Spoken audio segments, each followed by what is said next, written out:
नमस्कार। वैसे मैं आज महाकालेश्वर मंदिर विस्तार प्रोजेक्ट को लेकर कई महत्वपूर्ण विषयों पर आपसे चर्चा करना चाह रहा था, लेकिन आज बात महाकालेश्वर मंदिर से जुड़ी चर्चित खबर पर है।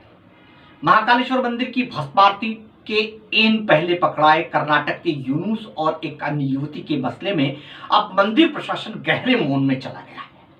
मामला जिस पंडित से जुड़ा हुआ निकला वह मंदिर समिति सदस्य से ताल्लुक रखते हैं।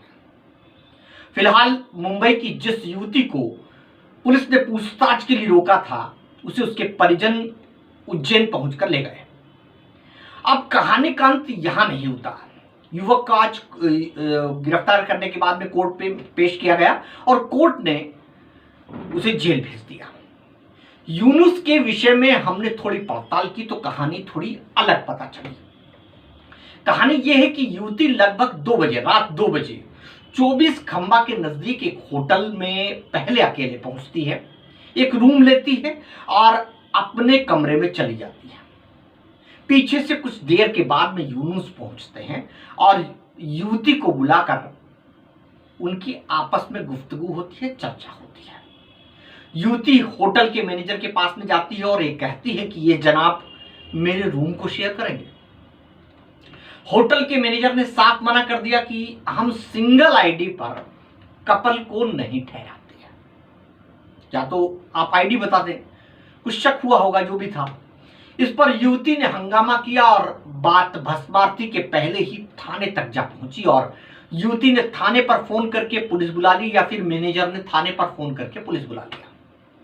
बकौल होटल मैनेजर महाकाल थाने से 2 कांस्टेबल आए और उन्होंने होटल मैनेजर और युवती की बात को ध्यान से सुना और गेंद होटल मैनेजर के पाले में डाल दी कि आप चाहें तो इन्हें अपनी होटल में जगह दे सकते हैं, कमरा दे सकते हैं, क्योंकि होटल मैनेजर की वो संपत्ति है। लेकिन होटल मैनेजर ने साफ मना कर दिया कि मैं इन्हें होटल में नहीं ठहराऊंगा या फिर मैं इन्हें उस रूम में, उस युवती के साथ में उस रूम को शेयर करने की इजाजत नहीं दूंगा। कांस्टेबल चले गए और युवती अपने रूम में जाकर फ्रेश होकर आई और उसी यूनुस के साथ भस्मारती में शामिल होने के लिए पैदल रवाना हो गई। लेकिन इस मामले को उसी होटल में ठहरे हुए एक अन्य यात्री ने भांप लिया।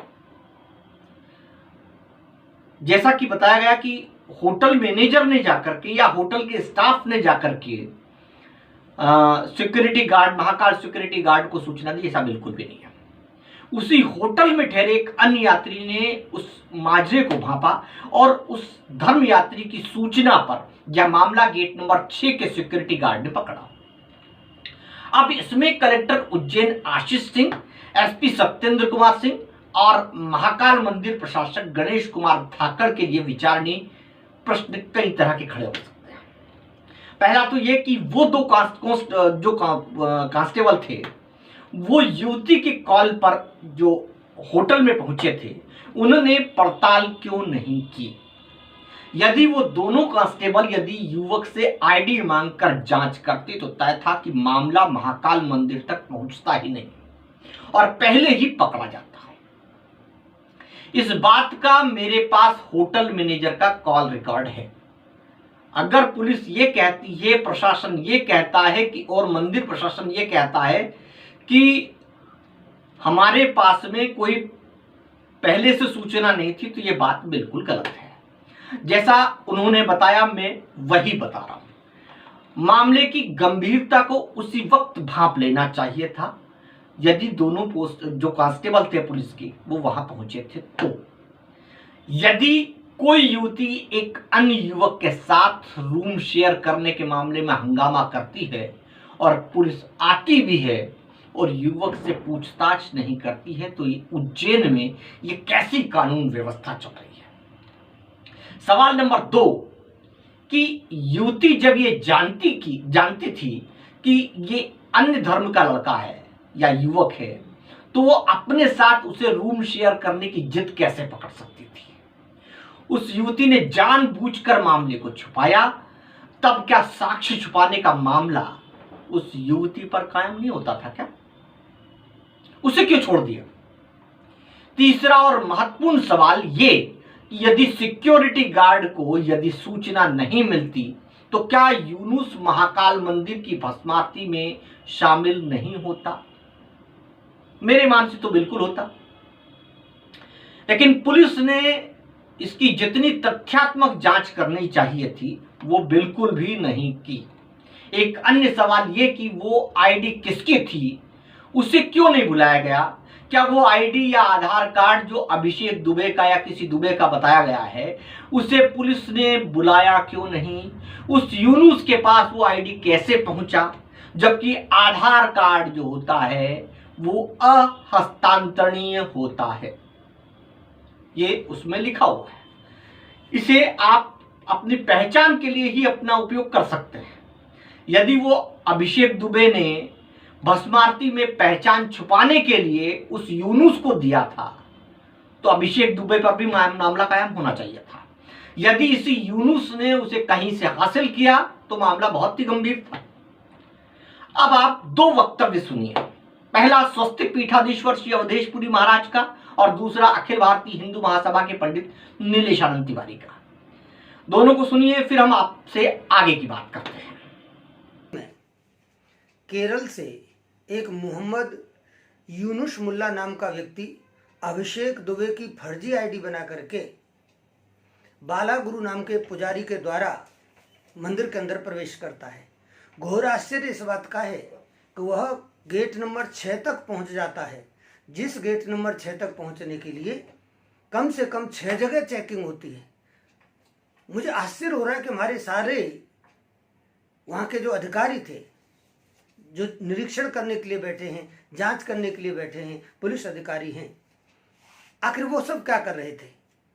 जब एक व्यक्ति 6 नंबर गेट तक पहुंच सकता है तो अब हम सोच सकते हैं कि अगर कोई आतंकवादी भी आकर के अगर वहाँ बम भी फोड़ दे महाकाल में और लाखों लोगों की जान ले ले तो भी कोई बड़ी बात नहीं है, क्योंकि हम तो उदार हैं, हम तो आराम से बैठे हैं। कोई भी जा रहा है, कोई भी आ रहा है, चाहे वो मुसलमान हो चाहे कोई भी हो, हैं। मक्का मदीना में एक हिंदू अपनी परछाई तक नहीं पहुंचा सकता और हमारे यहाँ कोई भी मुसलमान आकर के, वो भी इस प्रकार का किसी हिंदू बेटी को ला करके मंदिर के अंदर प्रवेश करता है। एक बहुत बड़ा चिंता का विषय हो गया है और महाकाल समिति ने एक नियम बना रखा है कि भगवाधारियों को नो एंट्री और टोपी वालों को एंट्री दी जाती है, दर्शन कराए जाते हैं वीआईपी तरीके से और भस्म आरती में भी एंट्री कराई जाती है। तो मैं महाकाल समिति का पूर्ण रूप से विरोध करता हूं और मैं सभी से निवेदन करना चाहता हूं कि इस विषय का पूर्ण रूप से विरोध करें। आपने दोनों को सुना। अब सवाल ये उठता है कि इन सारी व्यवस्थाओं को बढ़ावा भी हमने दिया। जब पहले एक अन्य धर्म के युवक को महाकाल मंदिर में घूमता हुआ पाया जाता है और उसे युवा नेता अंकित चौबे अपनी फेसबुक आईडी के माध्यम से जाहिर करते हैं, तो उस बात पर पर्दा डालने के लिए उस अन्य धर्म के युवक का सम्मान किया जाता है और ये कहा जाता है कि ये तो सर्वधर्म समभाव का प्रतीक है। तब आप उसे लड्डू प्रसाद और महाकाल का चित्र भेंट कर उसे दुपट्टा उड़ाकर बाकायदे प्रोत्साहित करते हैं। जब महाकाल से जुड़े लोग इस बात से प्रोत्साहित होते हैं और इस तरह की गतिविधि दोबारा करते हैं तो आप एक्शन लेने की बात करते हैं। दोहरा रवैया तो आप खुद का है, आपका खुद का है। आप खुद तय नहीं कर पा रहे हैं कि आपको आखिर करना क्या है। कोई कमजोरी जाहिर होती है तो आपको उसे ढांकना है या फिर उस गलती को दोबारा होने से रोकना है। इधर एसपी सत्येंद्र कुमार जी के लिए विचारनीय बात यह है कि वो 2 कांस्टेबल जो पुलिस के कांस्टेबल थे वो कौन थे जो युवती के फोन कॉल पर होटल की सूचना पर वहां पहुंचे थे और उन्होंने मामला संदिग्ध होने के बाद भी अपने दिमाग की बत्ती बिल्कुल भी नहीं जलाई।